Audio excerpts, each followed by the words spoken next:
Right. Cool. We can start another clip. Okay. I hope the sound and everything on, man. Hey, can you get Isaiah 52, somebody? Yeah, I got it. All right. And that's beautiful, man. All right, we got It says 52 and 1. 52:1. I got it. It says this Isaiah 52:1. Awake, awake, put on thy strength. Right, put on that strength. The Lord telling us to awake, awake, put on our strength, meaning put on his name, put on our culture, put on the truth. Right? The shield and buckler. Right? It says, O Zion, put on thy beautiful garments. Put on thy beautiful garments, meaning righteousness. Right? The laws. Go ahead. O Jerusalem, the holy city, for henceforth there shall no more come unto thee the uncircumcised and the unclean. Right. This is a shake the dust. Yes. So shake thy dust, shake thyself from the dust and arise and sit down. So he's saying arise and sit down, man. Shake thyself from the dust. All right, so shake thyself from all the lies. You know, shake yourself loose. You know what I'm saying? You know, that's he able to loose us from the bands of this captivity. His word is. All right? So he says shake yourself from the dust, meaning the lies and philosophies of this place. Good, bro. Right. This is back in the book of 1 Samuel, chapter 2, verse 8. He riseth up the poor out of the dust and lift up the beggar from the dunghill to set them among princes. Oh, what did it say again? He dunghill? Come on. What's this? Go ahead. Okay, go ahead. To set them among princes and to make them inhabit the throne of glory. Go back to the dunghill part. Oh, come. All right, this is back in verse 8. He rises up the poor out of the dust. Right, and he just told us to what? Arise and shake off the dust, right? Put on our beautiful garments, which make us rich. Go ahead.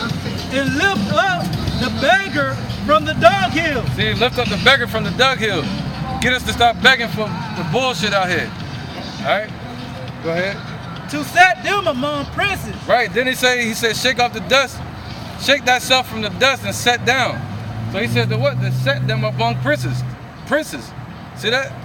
So situate yourself amongst wise counsel and rest there. That's what he's saying. Sit there as a pillar. Go ahead. And to make them inherit the throne of glory. And to make them inherit the throne of glory, man. To be exalted, lifted up from hell, man. From that hellish condition of being under these heathen nations, man. Going through hell. All right? You got something? All right, get do Daniel 4:17. You got one?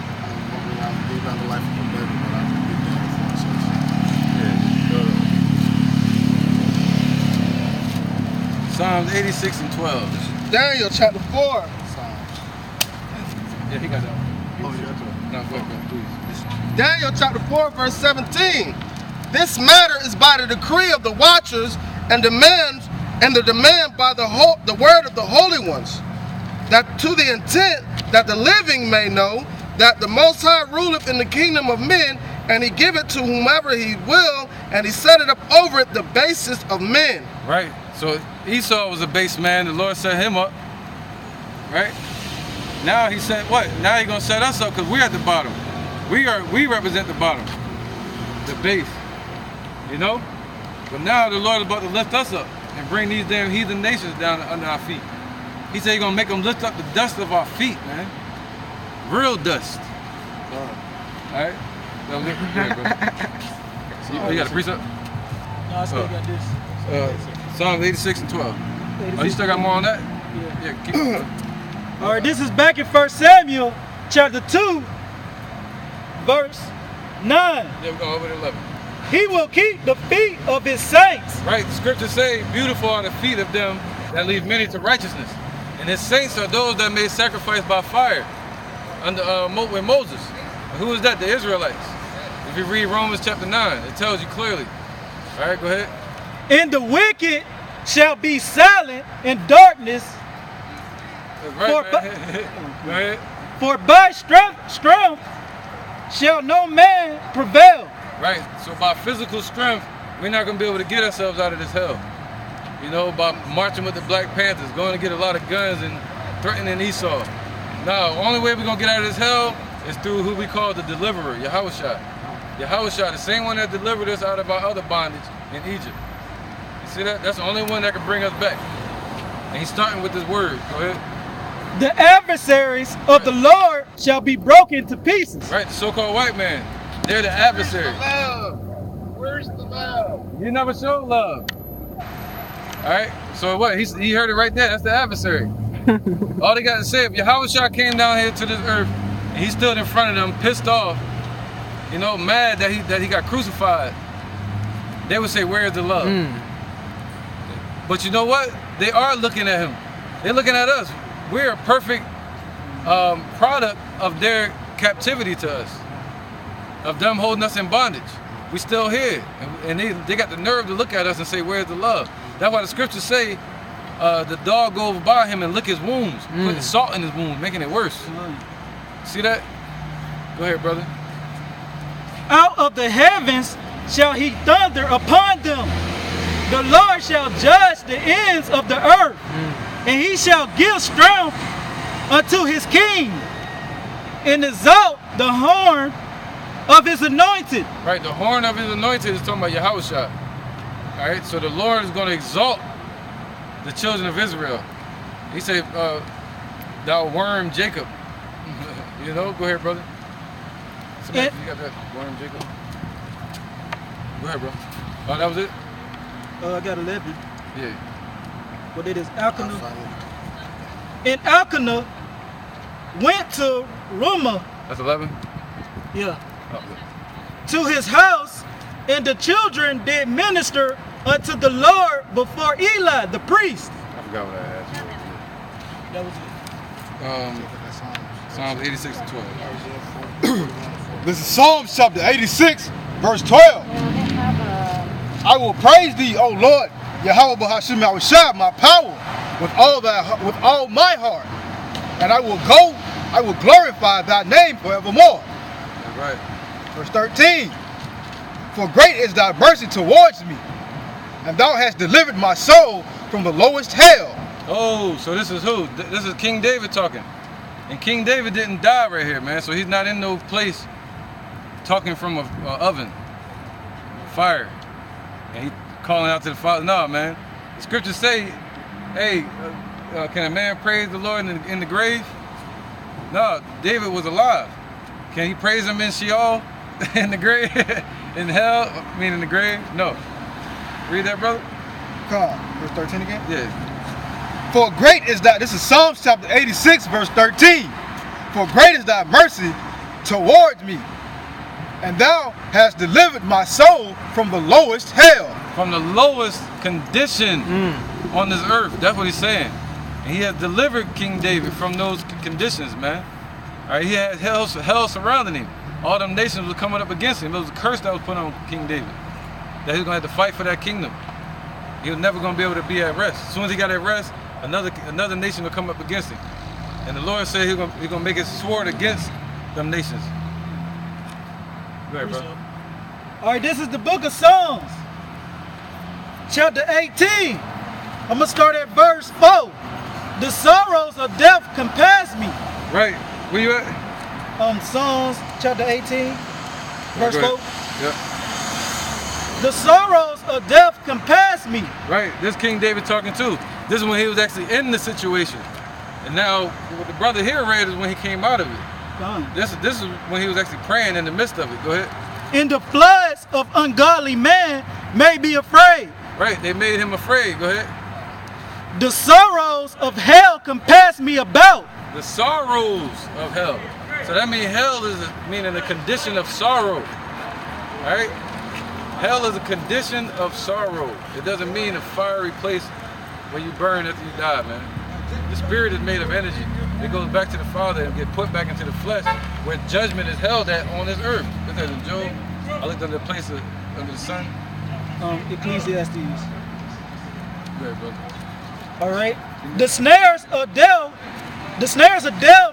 prevailed me. Right, the snares of sin. You see that? The sinners prevailed them, man. Yeah, all right? ahead, brother, when you got it. Come. So this was King David praying that the Lord take him out of the conditions of hell. Because the scriptures even say when the wicked die, they go up to the Father as well. And the wicked are at rest in the heavens. All right? Because they're at rest from their wicked part that they play on this earth. Go ahead, brother. All right, this is the book of Ecclesiastes, chapter 3, verse 16. And moreover, I saw under the sun the place of judgment, that wickedness was there. Right, so that's what King David saw as well. And that's what he was experiencing. The wickedness that was on this earth. Go ahead. In the place of righteousness, that iniquity was there. Right, so the place of righteousness represents where? Jerusalem. And ultimately the whole earth is supposed to be righteous, man. But it's been what? It's been given into the hand of the wicked. Ever since Job 9:24. That's scripture, I mean. So that the earth has been given over to iniquity and balance. Meaning the balance, meaning it's not weighed right. The Most High weighed it perfectly. But the balance is off, meaning the wicked are ruling and the righteous are on the bottom. All right? You got more on that? I can skip down to verse 20. Yeah. All right, I'm going to skip down to verse 20 of Ecclesiastes chapter 3. All go unto one place. All are of the dust, and all turn to the dust again. Who know the spirit of man that goeth upward? You can break it down. In the spirit of the beast that goeth downward So just to like, the earth. just like the elder just said, man, all spirits return back to the Father, man. So at the end of the day, that's where the wickedness ceases from the wickedness. When the animal dies, it goes back to the ground because they don't have the same spirit as a human has. So when we die, our flesh goes back to the ground, all right, but our spirit returns back to the Father, and He judges it, and He judges everything that spirit records, and sends it back down here for the judgment. Right. Hey, can you get Ecclesiastes 10:5? 10 and 5. Yeah, man, it's crazy how it's coming together, man. Watch this. All right, this is the book of Ecclesiastes, chapter 10, verse 5. There is an evil which I have seen under the sun, as an error which proceedeth from the ruler. Oh, can you read that one more time, brother? Come on, this is the book of Ecclesiastes, chapter 10, verse 5. There is an evil which I have seen under the sun. Right. So what's that evil that he has seen under the sun? The judgments, the wickedness that's on this earth. Go ahead. Come on, just a little bit. As an error which proceedeth from the ruler. Right, as an error. Right, meaning what? Iniquity.